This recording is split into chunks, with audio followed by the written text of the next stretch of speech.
દોસ્તો, મનુષ્યના મોટામાં મોટા દુઃખો અને મોટી મોટી સમસ્યાઓને દૂર કરતા શીખવાડે છે રામાયણ. રામાયણની કહાની આપણે બાળપણથી જ સાંભળતા અને જોતા આવ્યા છીએ, પણ રામાયણની અંદર એક જાદુઈ અને રહસ્યમય જ્ઞાન છુપાયેલું છે. તે કોઈને પણ નથી ખબર. આજ આપણે આ પવિત્ર વિડીયોની અંદર એ જ જ્ઞાન ઉપર ચર્ચા કરવાના છીએ. બસ એ જ્ઞાનને સમજવા માટે તમારે આ વિડીયોને છેલ્લે અંત સુધી ધ્યાનથી સાંભળવું પડશે.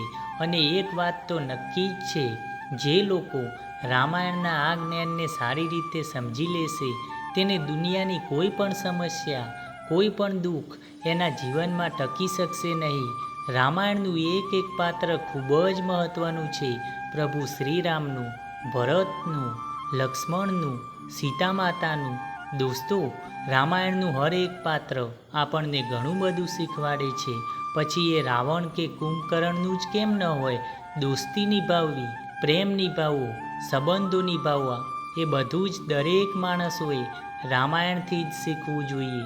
જિંદગીમાં દુઃખ આવે તો તેનાથી આપણે કેવી રીતે લડવું, રામાયણ આપણને એ બધું જ શીખવાડે છે. આજે આ વિડીયોની અંદર આપણે રામાયણની 15 એવી અનમોલ શિક્ષાઓની વાત કરવાના છીએ, જે તમારા જીવનમાં ખૂબ જ ઉપયોગી અને ફાયદાકારક બનશે. રામાયણની પહેલી શિક્ષા એ છે કે આપણી જિંદગીની ખૂબ જ મહત્ત્વની વાતો, સિક્રેટ વાતો, મહત્ત્વના રાજ આપણો સગો ભાઈ કે વિશ્વાસપાત્ર કોઈ પણ માણસને ના કહેવી જોઈએ.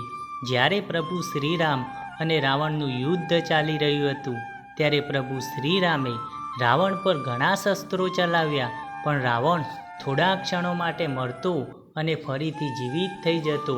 પ્રભુ રામ ખૂબ જ હેરાન થઈ ગયા કે રાવણ મરી કેમ નથી રહ્યો. ત્યારે વિભીષણે રામજીને કહ્યું કે પ્રભુ, રાવણની નાભીમાં એક અમૃત કુંભ છે, અમૃતનું કલશ છે. પ્રભુ, જેવા જ તમે એને મારો છો, એવો જ તે અમૃતથી રાવણ પાછો જીવિત થઈ જાય છે. અને આ વાત વિભીષણ સિવાય કોઈને પણ ખબર ન હતી. પછી પ્રભુ શ્રીરામે રાવણની નાભીમાં રહેલા અમૃતને સુકાવી દીધું અને એના પછી રાવણનું મૃત્યુ સંભવ થઈ શક્યું. આમ જોવા જઈએ તો જે અસત્યના માર્ગ પર ચાલે છે, એમનો અંત અવશ્ય થાય છે. પણ દોસ્તો, આપણને આ કહાની શિક્ષા આપે છે કે આપણી સિક્રેટ વાતો, રહસ્યમય રાજ હર કોઈને ના બતાવવા જોઈએ. ઘણીવાર આપણે લોકોને એવી વાતો કહી દઈએ છીએ જેનાથી ભવિષ્યમાં આપણે પછતાવવું પડે છે કે કદાચ મેં આને આ વાત ના કહી હોત તો આજે મારી હાલત આવી ન થઈ હોત. આપણે આપણી કમજોરી, આપણા રહસ્યમય રાજ, સિક્રેટ વાતો આપણા ખરાબ સમયમાં બીજા લોકોને બતાવી દઈએ છીએ, જે આગળ ચાલીને આપણા દુઃખનું કારણ બને છે. રામાયણથી આપણે આ શિક્ષા અવશ્ય લેવી જોઈએ. રામાયણની બીજી શિક્ષા એ છે, આપણે આપેલી જીબાનથી, આપણે આપેલા વચનથી ક્યારે પણ ના બદલાવવું જોઈએ. રાવણનો એક ભાઈ વિભીષણ પણ હતો. જ્યારે તેને એ જોયું કે તેનો ભાઈ રાવણ અધર્મના માર્ગ પર ચાલી રહ્યો છે, ખોટા રસ્તા પર ચાલી રહ્યો છે અને એનો સર્વનાશ જરૂર થશે, કેમ કે એ મારી વાત તો સાંભળતો જ નથી. કોઈ પણ તેને સાચી વાત કહે પણ તે એને એનો દુશ્મન સમજવા લાગે છે. એટલા માટે વિભીષણ રાવણનો સાથ છોડીને પ્રભુ શ્રીરામના શરણમાં આવી ગયો. જ્યારે તે પ્રભુ શ્રીરામની પાસે આવ્યો, ત્યારે પૂરી વાનર સેનાએ તેનો વિરોધ કર્યો અને કહેવા લાગી, પ્રભુ, આપ એમને સ્વીકાર ન કરો, કેમ કે એ દુશ્મનનો ભાઈ છે, એ આપણને હાનિ પહોંચાડી શકે છે, એના લીધે આપણે આ યુદ્ધ હારી શકીએ છીએ. ત્યારે પ્રભુ શ્રીરામે કહ્યું, જો આ મારા શરણમાં આવ્યો છે, મારી સહાયતા લેવા આવ્યો છે, તો ચાહે હું આ યુદ્ધ હારી જ કેમ ન જાઉં, પણ હું એને ઠુકરાવીશ નહીં. જેવો જ તે પ્રભુ શ્રીરામની પાસે આવ્યો, ત્યારે પ્રભુ શ્રીરામે વિભીષણને કહ્યું, લંકાનો રાજા તારા જેવો એક ધર્માતા માણસ જોઈએ. અને પ્રભુ શ્રીરામે વિભીષણને વચન આપી દીધું કે લંકાનો રાજા તું જ બનીશ. જ્યારે એમને વિભીષણને વચન આપ્યું, તો પૂરી વાનર સેના રામને પૂછવા લાગી કે આજે વિભીષણ આવ્યો છે અને કાલ કદાચ રાવણ આવશે તમારી પાસે અને કહેશે, બસ હવે હું આ યુદ્ધ કરવા નથી ઈચ્છતો, તમે જે કહેશો હું એ જ કરીશ, ત્યારે તમે શું કરશો? ત્યારે પ્રભુ શ્રીરામે કહ્યું, તો હું રાવણને અયોધ્યાનું રાજ્ય આપી દઈશ. તો બધી જ વાનર સેના પ્રશ્ન કરવા લાગી કે તમે રાવણને અયોધ્યાનું રાજ્ય આપી દેશો તો તમે ક્યાં જશો? પ્રભુ શ્રીરામ કહેવા લાગ્યા, હું તો અહીંયા જંગલમાં ઋષિમુનિઓની સાથે જીવન વ્યતીત કરી લઈશ. ત્યારે ફરીથી પ્રભુ શ્રીરામ કહે છે, ચાહે મારે મારા પ્રાણ ત્યાગવા કેમ ન પડે, પણ મેં જે વચન એકવાર આપી દીધું તે હું અવશ્ય નિભાવીશ. આજકાલ લોકો સમય સમય પર પોતાની જીબાનને બદલી દે છે, અને જે માણસ પોતાની જીબાનનો પોતાના વચનનો પાક્કો ન હોય તે જીવનમાં ક્યારે પણ મહાન નથી બની શકતો. રામાયણની ત્રીજી શિક્ષા એ છે, ક્યારે પણ પોતાની શક્તિ, પોતાનું પદ અને પૈસાનું અભિમાન ન કરવું જોઈએ.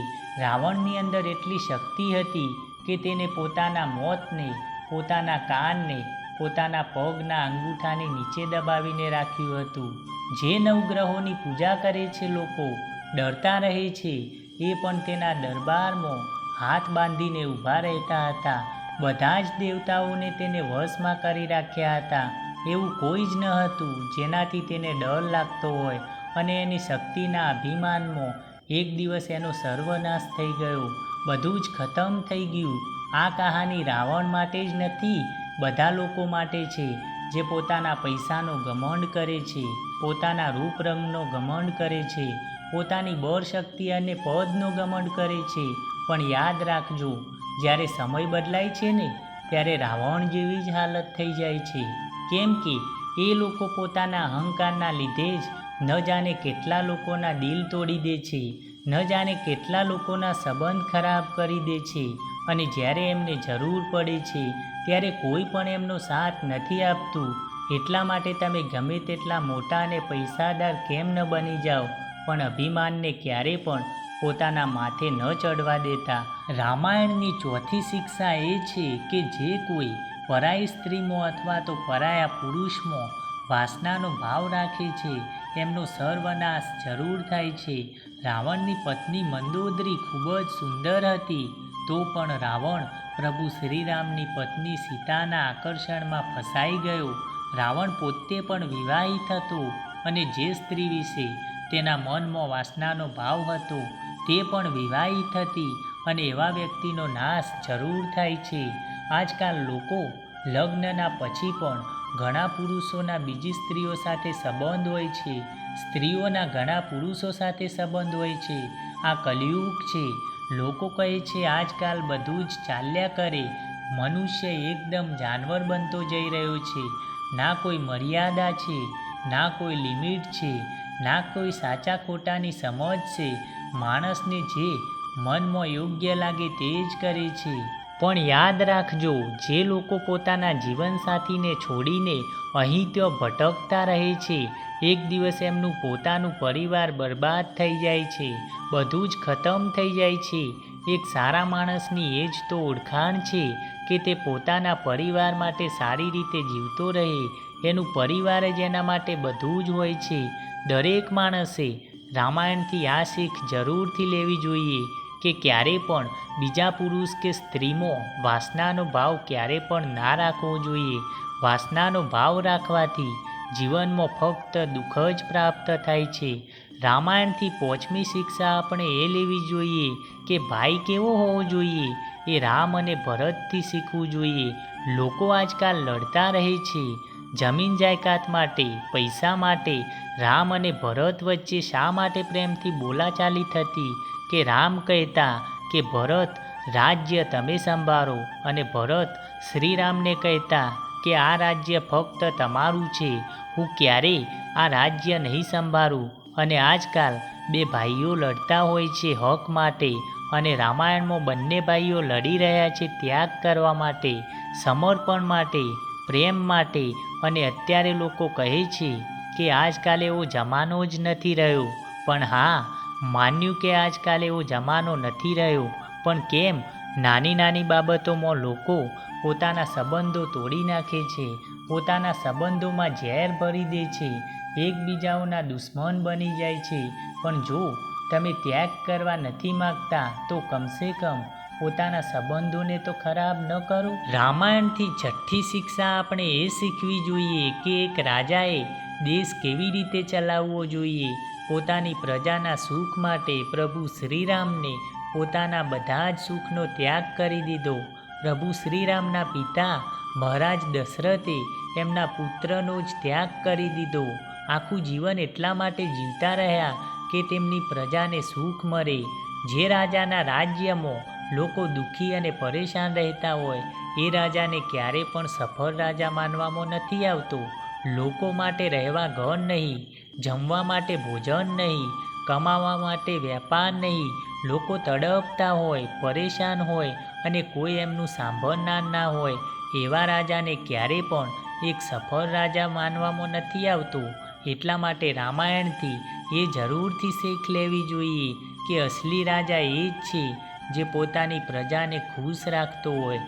રામાયણની 7મી શિક્ષા આપણને એ શીખવાડે છે કે મા બાપની ઇજ્જત કરતાં પ્રભુ શ્રીરામ પાસેથી શીખવું જોઈએ.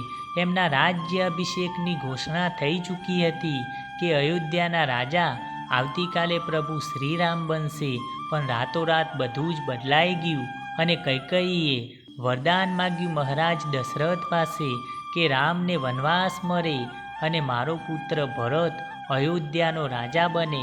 તો પણ પ્રભુ શ્રીરામે કોઈ શિકાયત ના કરી કે તમે તો મને રાજા બનાવવાના હતા અને હવે વનવાસી બનાવી રહ્યા છો. વગર પિતાના મોઢેથી કહે એ વચનને કૈકેયીના મોઢેથી સાંભળી એમની આજ્ઞાનું પાલન કરવા માટે પ્રભુ શ્રીરામ તૈયાર થઈ ગયા.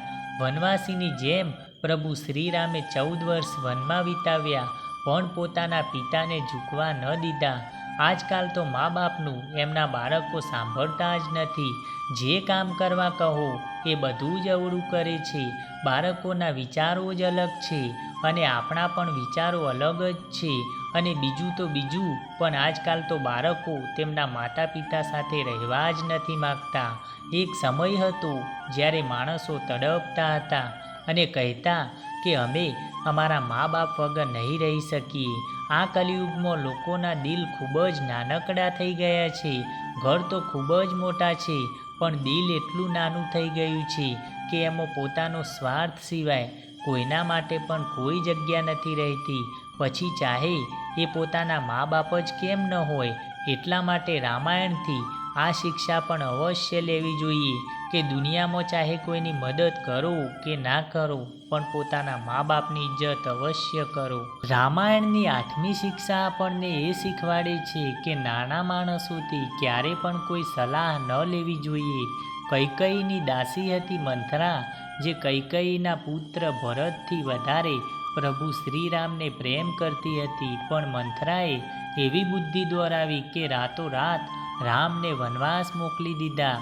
જે નાના લોકો હોય છે ને એમની બુદ્ધિ પણ નાની જ હોય છે. જે લોકો પોતાના નોકરો સાથે પોતાની વાત શેર કરે છે અથવા તો એમની સલાહ લે છે તે જિંદગીમાં ક્યારે પણ કોઈ કામ ઢંગથી નહીં કરી શકે. કેમ કે એમની બુદ્ધિ એટલી જ ચાલે છે. એ તમને એટલી જ સલાહ આપશે. સલાહ હંમેશા પોતાનાથી સમજદાર અને મોટા માણસોની લેવી જોઈએ જેને સાચા ખોટાની પરખ હોય. રામાયણની 9મી શિક્ષા આપણને એ શીખ આપે છે કે ક્યારે પણ આપણા દુશ્મનને કમજોર ન માનવો જોઈએ. વાસ્તવમાં તો કોઈને પણ પોતાનાથી કમ ના માનવા જોઈએ. રાવણ એક રાક્ષસ કુળમાં પેદા થયો હતો જેનું દેવતાઓની સાથે વારંવાર યુદ્ધ ચાલતું રહેતું. વાનરો અને માણસોને તો તે કાચા ચાવીને ખાઈ જતો હતો. એટલા માટે એને એમનાથી કોઈ ડર ન હતો. પણ જ્યારે એને ખબર પડી કે માણસ અને વાનરો મારી સાથે લડવા માટે આવી રહ્યા છે તો ત્યારે રાવણે મનમાં વિચાર કર્યો કે આ લોકોને તો હું કાચા ચાવીને ખાઈ જઈશ. આ લોકોમાં શું બળ છે. પણ જ્યારે પ્રભુ શ્રીરામથી તેનો સામનો થયો ત્યારે તેને સમજવામાં આવ્યું કે આમનાથી લડવું મારા વશની વાત નથી. જેવી રીતે શરીરમાં ઘણીવાર નાનકડી બીમારી આવે છે તો ત્યારે આપણને એવું લાગે છે કંઈ વાંધો નહીં, ઠીક થઈ જશે. પણ જ્યારે આપણે એના પર ધ્યાન નથી આપતા તો એક દિવસ તે એક ખૂબ જ મોટી બીમારી બની જાય છે. નાનકડું કર્જ જિંદગીમાં એક દિવસ ખૂબ જ મોટું મર્જ બની જાય છે. રામાયણની 10મી શિક્ષા આપણને એવું શીખવાડે છે કે પતિ પત્નીને હંમેશા એકબીજાની ઇજ્જત કરવી જોઈએ. ચાહે દુઃખ હોય કે ચાહે સુખ હોય, એકબીજાનો હાથ ક્યારે પણ ના છોડવો જોઈએ. જ્યારે પ્રભુ શ્રીરામને વનવાસ મળ્યો તો માતા કૌશલ્યાએ સીતા માતાને કહ્યું કે તું તારા માતા પિતાને ઘરે ચાલી જા, ત્યાં સુખથી રહેજે. પણ માતા સીતાએ કહ્યું, જો મારા પતિ રહેશે, મારું સુખ એ જ હશે. પછી ચાહે એ જંગલમાં જ કેમ ના રહે. અને આજકાલ તો લોકો પૈસા અને નોકરી જોઈને જ સંબંધ જોડે છે. પૈસા નથી, નોકરી નથી, એવા માણસથી કોઈ પણ સંબંધ નથી રાખતું. પછી ચાહે એનું ચરિત્ર ગમે તેવું કેમ ન હોય. છોકરાવાળાને છોકરી સુંદર જોઈએ અને છોકરીવાળાને છોકરો પૈસાદાર જોઈએ. બાકી બીજી કોઈ પણ વસ્તુ માયને નથી લાગતી. પણ હંમેશા યાદ રાખજો, કોઈના રંગ કે પૈસા પર સંબંધ કરો છો તો તમે કેવા સુખની ઉમ્મીદ લગાડીને બેઠા છો. કેમ કે એક દિવસ આ રંગ પણ નહીં રહે અને પૈસો પણ. જીવનસાથી તો એવો જ જોઈએ જે તમારા સાથે એ સમયે પણ હોય જ્યારે આખી દુનિયા તમારા વિરુદ્ધમાં હોય. રામાયણની 11મી શિક્ષા આપણને એ શીખવાડે છે કે જે સાચે જ આપણી ભલાઈ કરવા ઈચ્છે છે એમની સલાહ જરૂર માનવી જોઈએ. રાવણની પત્ની મંદોદરી વારંવાર શિક્ષા આપતી હતી કે જાઓ, સીતાને પાછી મૂકીને આવો અને તમે જઈને માફી માગી લો. વિભીષણ પણ વારંવાર રાવણને શિક્ષા આપતો હતો, તમે ખૂબ જ ખરાબ કામ કર્યું છે, સીતાજીને પાછા મોકલી દો. પણ તે બધાને પોતાના દુશ્મન બનાવી દેતો હતો. એને લાગતું હતું કે આ બધા લોકો ડરપોક છે, એમને મારી શક્તિનો અંદાજો નથી, હું જે ઈચ્છું એ કરી શકું છું. જ્યારે માણસ અહંકારમાં હોય છે ને તો એની ભલાઈની સલાહ આપનારો માણસ પણ તેને દુશ્મન લાગવા લાગે છે. એક ઘમંડી માણસને તમે સાચી વાત કહો ને તો પણ એને ખોટું જ લાગે છે. તમે એની ભલાઈ માટે જે પણ કહેશો એને સાંભળીને તે ક્યારેય પણ ખુશ નહીં થાય અને એ હંમેશા તમને જ ખોટા સાબિત કરશે. એટલા માટે રામાયણ આપણને એ શીખવાડે છે કે જે લોકો આપણી ભલાઈ ઈચ્છે છે એમની વાત ચાહે ગમે તેટલી કડવી કેમ ન હોય પણ એમની વાતને અવશ્ય માનવી જોઈએ. રામાયણની 12મી શિક્ષા આપણને એ શીખવાડે છે કે જિંદગીમાં ચાહે ગમે તેટલો ખરાબ સમય કેમ ન આવી જાય પણ એનાથી ક્યારે પણ ગભરાવવું ના જોઈએ. પ્રભુ શ્રીરામ અયોધ્યાના રાજા બનવાના હતા તો પણ રાતોરાત વનવાસ જવું પડ્યું. ક્યારે પણ કોઈ તાંત્રિક જ્યોતિષની પાસે નથી ગયા કે આ શું થઈ ગયું, હું રાજા બનવાનો હતો અને વનવાસી બની ગયો, બધું જ ખતમ થઈ ગયું, પત્નીનું પણ અપહરણ થઈ ગયું. પણ પ્રભુ શ્રીરામે ક્યારે પણ હિંમત ના હારી અને પોતાની પત્નીને પણ પાછા લઈને આવ્યા અને પછી રાજ દરબારને પણ હાસિલ કર્યું. લોકોની જિંદગીમાં થોડું દુઃખ આવી જાય છે તો પણ તે લોકો અંદરથી તૂટી જાય છે, જ્યોતિષોની પાસે પહોંચી જાય છે કે મારી કિસ્મત ખરાબ છે, બતાવો મારા ગ્રહો કેવા ચાલી રહ્યા છે. લોકોથી સલાહ લેવા લાગી જાય છે કે મારે શું કરવું જોઈએ, મને તો કોઈ રસ્તો સમજવામાં જ નથી આવતો. જ્યારે પણ જિંદગીમાં એવો ખરાબ સમય આવી જાય તો એ સમયે સૌથી વધારેમાં વધારે તમારી હિંમત જ કામ આવશે. જે માણસની અંદર હિંમત છે તે બધા જ દુઃખોને સુખમાં બદલી શકે છે. રામાયણની 13મી શિક્ષા આપણને એ શીખવાડે છે કે સમર્પણ કરવું અને સાથ નિભાવતા દરેક માણસોએ હનુમાનજીથી શીખવું જોઈએ. હનુમાનજીએ પ્રભુ શ્રીરામનું જે પણ કામ હાથમાં લીધું એને કરી બતાવ્યું. પછી ચાહે એ કેટલું પણ મુશ્કેલ કેમ ન હોય, ચાહે એના માટે પ્રાણ પણ કેમ ત્યાગવાના પડે, પણ પ્રભુ શ્રીરામનો સાથ એમને ક્યારે પણ નથી છોડ્યો. તે એકલા જ રાવણની લંકામાં ઘૂસી ગયા, બધા જ રાક્ષસો સાથે તે યુદ્ધ કરી ચૂક્યા પણ પ્રભુ શ્રીરામનો સાથ એમને ક્યારે પણ ના છોડ્યો. રામાયણની 14મી શિક્ષા આપણને એ શીખવાડે છે કે ચાહે તમે પૂરી દુનિયા જીતી લો પણ તમે તમારા મનને નથી જીત્યું તો તમે કંઈ જ નથી જીત્યા. રાવણે દેવતાઓને જીતી લીધા, દુનિયાના મોટા મોટા અસુરો દાનવોને જીત્યા પણ પોતાના મનને ના જીતી શક્યો. જેવું મન કહેતું એવું જ તે કરતો. યાદ રાખજો, જે માણસે પોતાના મનને નથી જીત્યું તો સમજી લેજો એને કંઈ જ નથી જીત્યું. પોતાના મનની આગળ હારેલો માણસ ક્યારે પણ ખુશ નથી રહી શકતો. જે માણસ પોતાના મનને વશમાં નથી કરી શકતો એના માટે તેનું મન શત્રુ સમાન બની જાય છે. રામાયણની 15મી શિક્ષા: દોસ્તી નિભાવતા દરેક માણસે પ્રભુ શ્રીરામ પાસેથી શીખવું જોઈએ. રામાયણના 2 પાત્રો છે, 2 સગા ભાઈઓ, સુગ્રીવ અને બાલી. બાલી ખૂબ જ શક્તિશાળી અને બળશાળી હતો. એને પોતાની શક્તિના દમથી સુગ્રીવ પાસેથી બધું જ હડપી લીધું. રાજ્ય પણ હડપી લીધું.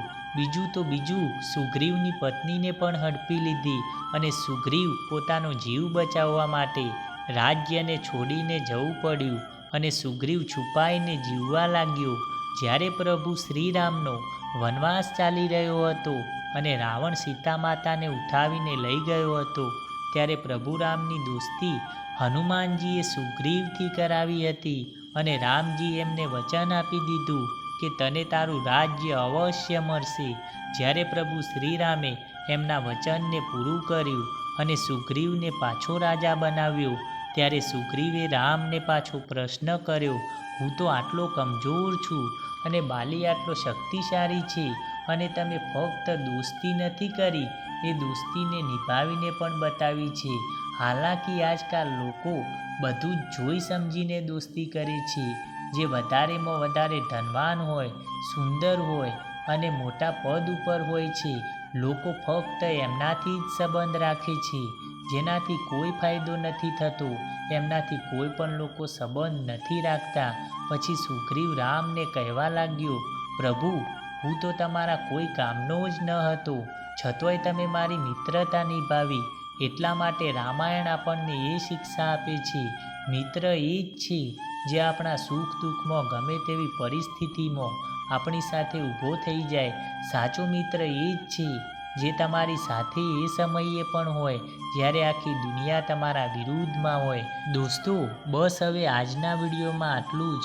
અને હા, તમે આવા જ ઘણા બધા વિડીયોનો લાભ ઉઠાવવા માંગતા હોય તો અત્યારે જ આ વિડીયોને એક લાઈક અને ચેનલને સબસ્ક્રાઈબ કરી નાખજો. ચાલો મળીએ આવા જ એક નવા વિડીયોમાં. ત્યાં સુધી જય શ્રી રામ.